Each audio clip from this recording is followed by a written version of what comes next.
còn rơi mãi trên phím đàn, còn rơi mãi những tiếng buồn thở than.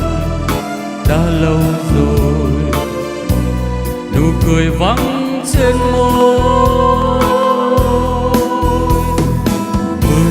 Mưa rơi còn nhớ mãi nhớ thương ai, ướt bờ mi em dài. Mưa rơi còn làm mưa mãi trong đời, người đã xa vắng rồi. Còn tim cô đơn còn mộng mơ những em thề, ước chiều xưa em về.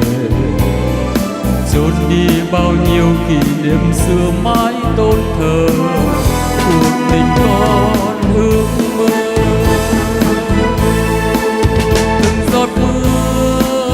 Từng giọt mưa ngoài sân vắng, buổi chiều tối dần. Từng giọt mưa như cơn giận, hỏi người có biết chăng. Từng giọt mưa như di vãng một tình mình, còn rơi mãi không bờ bến. Trong tiếng mưa đêm,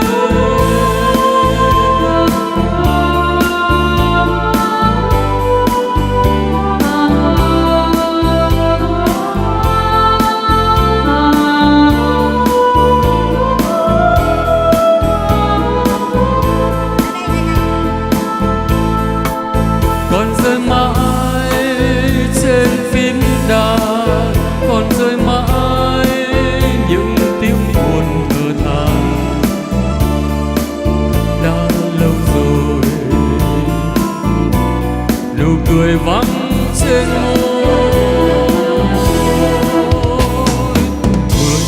Mưa rơi còn rơi mãi nhớ thương ai, ướt bờ mi em dài.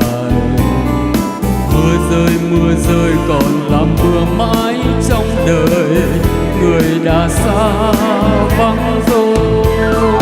Còn tim cô đơn còn mộng mơ những hẹn thề, ước chiều xưa em về.